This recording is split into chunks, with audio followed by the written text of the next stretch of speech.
Right, hello everyone, welcome back to Crawford-Kana. Really exciting episode for you today as I'm having a rematch with Beau and his meta-breaking Ruby Sapphire deck. He asked for a rematch into my Blurple list after we played against him in the Purple Steel list and we were able to take that with a 2-1 win. So excited to see how we'll get on today running Old Faithful itself, Blurple. Now, I've done quite well with Blurple. I've done a bit of a mix of Purple Steel and Blurple at set champs. I had a few second place with Purple Steel, but I did take a set championship with my Blurple list, so quite happy going into this match here. Going to be starting off on turn 1, inking a Sail the Azurite Sea and going straight into a Basil. Beau is going to be inking Sail the Azurite Sea, and he's going to pass turn, does not have that 1-cost Mulan to begin with. Not something I'm going to complain about. If he doesn't have board presence, works perfectly fine for me. We're next of all going to be inking Bell, Accomplished Mystic, playing out Sail the Azurite Sea, drawing a card, coming into the Elsa, and then do we have an additional card to stick out a 1-cost with? Ursula goes into the ink, and we play another copy of Basil. Quest for 1, no board presence, that's a safe quest there, and we pass the turn over. Tipo goes into the inkwell, Beau sticks down Tipo, getting the additional ramp, pass and turn back to us. Nice quick style gameplay here, we both know what we're doing, that's good to see. Tipo is going to be going into the ink, and we are going to be getting out Dumbo here. Probably would have preferred a Genie at this point just to get the instant card draw, however, Dumbo I'm perfectly fine with as well. I've noticed in my previous game with Beau that he doesn't have a lot of evasive characters apart from that Moana, so I can play around this quite comfortably and not be under too much of a threat for him if I focus evasives on the board. Speaking of the devil itself, Moana does come down straight away, so need to be careful with that Dumbo as I don't want to lose it. However, we're going to be sticking down a Tipo, exerting with Elsa. We use Effect of Basil to boost up the strength of Elsa, take out Moana straight away, and that frees up old Dumbino itself to get some questing in and potentially draw me a card. However, we will not be getting a card draw on this turn because I've already used my ink. Learn the plays, Crawford. Come on. Now, if you have noticed, there is some rather fancy damage counters on the screen. Yes, I know. How exciting, everyone. I did mention in the last video, we are currently partnering with a lovely company called Laser Gaming, who have sent me some fantastic damage counters, and honestly, I absolutely love them. The quality of them is absolutely unreal. They are huge, they are bulky, and it turns out they're even better than I thought they were.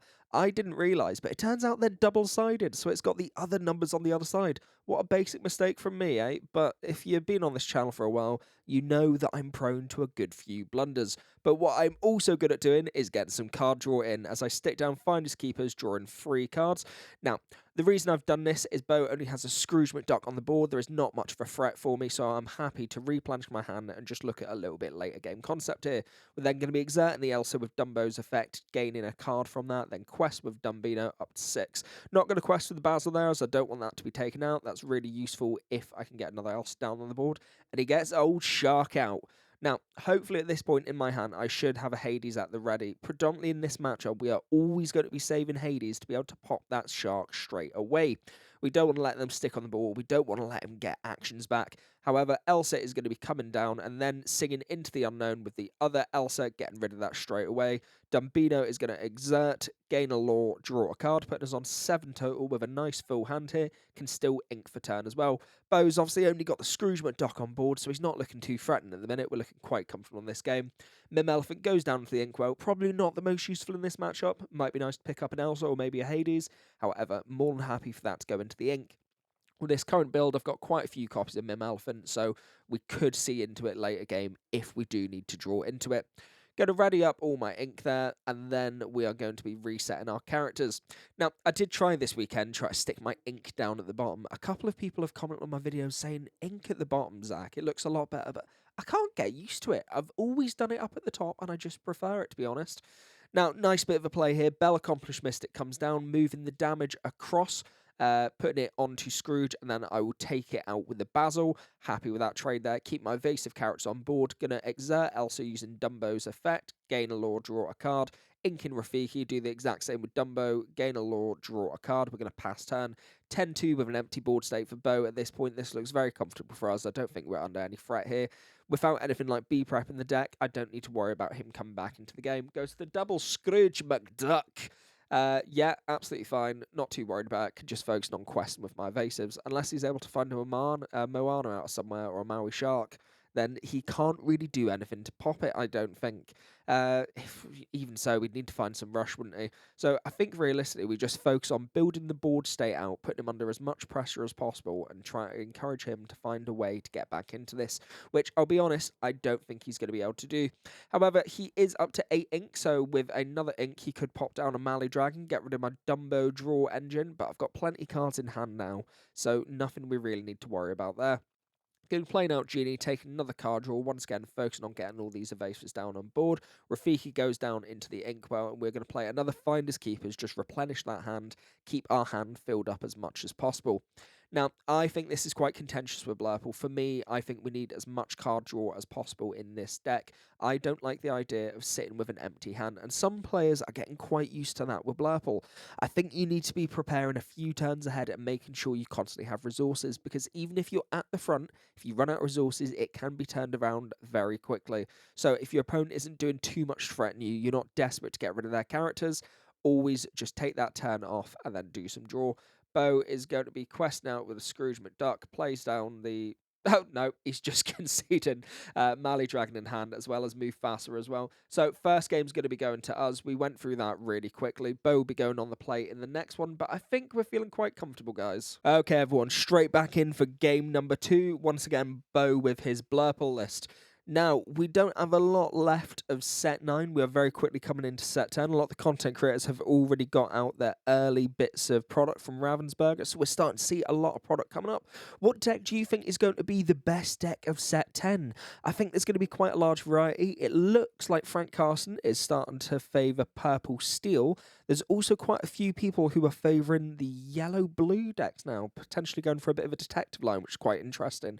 I've got my money on green personally. I think either green-purple or green-blue is going to be the deck to beat, but Churner Dogs has went really up in standings ever since DLC Milwaukee, so you never know, that might be quite a big one as well, but I definitely think green is the best colour for the upcoming set. Definitely too excited to see what is coming down. Get the discussion started in the comments and let me know down below what is the best deck of set 10 going to be. Now, moving on to the action here, I have got Rafiki and Basil on board. Beau has went Basil, Tipo into Moana, so he's went straight into that evasive threat there. He's realised from the previous game that evasives got him beat, so he has to get that down and start putting pressure on to stop me from being able to quest out.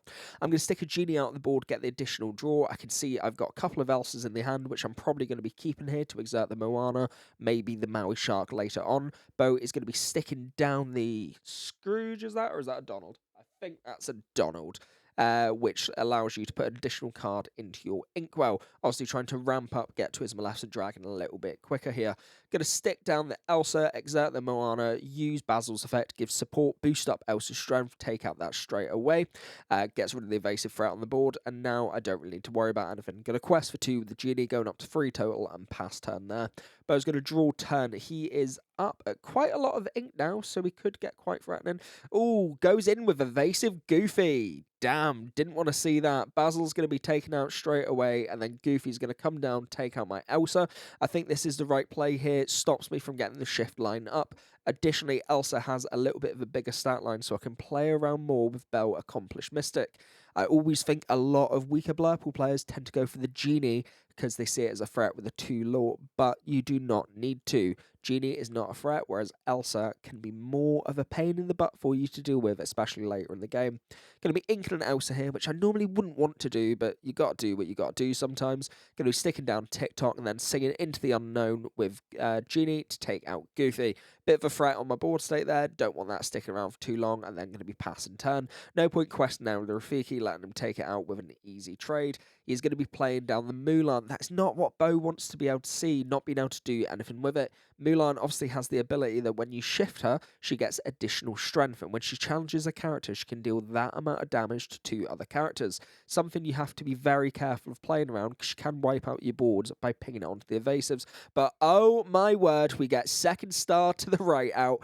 The card draw has started. To me, this is basically a sign of game over for my opponent. Getting that is exactly what I want to see. key. We are then going to be sticking down a big Iago, another evasive threat. I don't think Beau is running that many actions in his deck, so nothing he can really do to pop my Iago. That's going to stick there for a while. Inking the Tipo and pass in turn, obviously making sure only to exert the evasive characters, so Mulan can't do anything additionally with it. Hades is going to be coming down here, and he's going to be sticking my TikTok into the Inkwell. I think that's the best choice. It's going to be really hard for him to deal with, and unfortunately he's going to have to pass turn as he realises that Iago is just going to be taking out characters if he exerts them. Going to ready my ink here, got a copy of Finders Keepers in the hand. I see a Monstro as well. I'm going to be singing Dig a Little Deeper. Okay, card draw is running rampant. Dig a Little Deeper allows me to search 7 cards and bring 2 into my hand. Just a really good version of Vision of the Future. Now, the big difference is it's uninkable and it's an 8 cost, but you can sing together, which is nice. Vision of the Future, obviously a 2 cost inkable, lets you search 5 and bring 1 into your hand. I really like the addition of Dig a Little Deeper into this deck. I found that second star to the right can be a little bit bricky. Most people are aware of it in the deck now, so they're constantly playing around it and trying to stop you get any value. The amount of times I've had cards on the board and I just can't sing the second star because my opponent keeps doing the maths to make sure I can't sing it. It's a bit of a pain. However, Dig a Little Deeper is just that little bit easier to get out, being an 8 cost and a sing together, so something we don't have to work too hard for. Ursa's going to come down, exerting Mulan, then I'm going to sing Into the Unknown on that. Just stop that from being able to do any ping damage across me. Means I can start to release my other characters, not just evasives. We're then going to be passing turn over to Beau. Oh, it looks like Beau is top decking. Poor man is not in a good state here. Going to be playing Develop Your Brain here, allowing him to search 2 cards, bring 1 into his hand, 1 to the bottom of the deck. Hopefully he's got something decent there, otherwise he's going to be in quite a lot of pressure. Going to stick down the Maui Shark. Okay, yeah, not an awful find there. I do have quite a lot of cards in my hand, so I imagine I'll probably be coming into a Hades pretty soon, so not something I'm too worried about. Realistically, I'm just not going to be exerting to give Maui value. I think Maui would be a lot better if you are able to give it Rush, but without Rush, it just kind of sits there. And in this matter, it's not the best, because as I said before, Hades comes down, gets rid of it straight away, no threat. Going to be questing with Gina and Iago there, going up to 6 total lore. He's still got a couple of beefy characters on the board, so I don't really want to exert Rafiki and Ursula there. I'm going to utilise them for taking out his characters. However, 6-2, cards in hand, Beau's top decking. It's not really much he's going to do here. The writing's really starting to be on the wall. Sticks down a Pirate's Life, really not the best play. Goes 4-4 each. However, the board state is looking very strong compared to his. He's really going to need a bit of a miracle to catch up. Have a little bit of think of his quest there. Goes to the quest with all of them, going up to 9. Just try to put me under a bit of pressure. It's not going to be too hard for me to be able to wipe his board out, though. I additionally do have that Monster in hand, so that is something I could stick down if I want to utilise that. Just pop some of his characters. Wouldn't hate that. Does mean I have to discard a few, but I do have that Dumbino in hand, which is going to let me draw some additional cards, which would be quite nice, wouldn't it? So Iago's going to straight away take out the Donald Duck, taking back a total of 3 damage there. Once again, look at those lovely damage counter, guys. If you can't remember from my last video, you can also get yourself some discount on Laser Gaming by utilising my code CrawfordCarner5. Now, on checkout, stick in CrawfordCarner5, you're going to get 5% off your purchase, which is an absolute blessing. We love a discount on this channel, especially if it's some quality products like we're getting from Laser Gaming. Going to be sticking down a Finders Keepers there, getting an additional 3 cards drawn, and then we are going to ink a Rafiki. God, we've seen a lot of them this game, haven't we? And then follow it out with a Dumbino, and we're going to pass turn there, it looks like. Nope, get a quest with the genie. Yep, didn't realise I didn't quest that there. Oh, Big Mufi comes out. Hello, Mufasa. Very exciting. Now, Mufasa is a really cool card, and I loved this when it first came out. However, it's not the best in this matter. For the same reason I said before, we've got a lot of removal about. We've got the Into the Unknowns, we've got the Hades. It's this World's Greatest Criminal Mind on Amber. So what happens with Mufasa, when it's played down, you get to take 2 cards from your Inkwell, which is picked by your opponent. They go back into your hand. So at least for Beau, he does have some cards in his hand now. However, when it's played, it exerts all your ink. Now, Mufasa, when it quests, it allows you to ready all your ink again. So you can play out your characters, ready all your ink, and then play out some more, which is really, really nice. A really cool effect. Also, quest for 4, which we can't complain at. We love a good big quester. Now, I'm going to be sticking down a... Oh, Hades. Bye, Mufasa. It didn't last too long in this game. But at least he got some cards back into his hand. That's the main thing. Going to be exert now with the Dumbino, going up to 7 lore, drawing a card. Then going to exert with the Argo, draw another card. Going to ink out Rafiki, and then Genie is going to exert, and we're going to draw again. Yeah, really happy with that there. And then quest out to 12 total, not a bad start. So, passing turn here, Beau has a couple of cards in hand. Let's see if there's anything he can do with it. Going to be exerting several link here, going for the Maui Shark. Once again, it can hold my board for a little bit, but with me on 12, I think realistically I could just quest out with too much for a threat. I've got 1, 2, 3, 4, 5, 6, 7, 8, 9 lore available on board, so really he needs to be able to pop my characters to stop me from winning. And I don't think he can with that amount of ink left. He goes up to 10 ink after using the action, passes turn, and then just doing the maths here, I'm fairly certain I've got enough. Yep, we quest out, and that is game to us. Yeah, really nice game there. Well done to us. Thank you everyone for sticking around. Hope you did enjoy the video. I've got some more videos coming up soon for you, and I would like to start exploring the next set soon, so pay attention for them. If there is any videos that you would like to see, please let me know in the comments. Looking forward to having a discussion with that in the future. But apart from that, I'm looking forward to seeing the next one. Bye guys.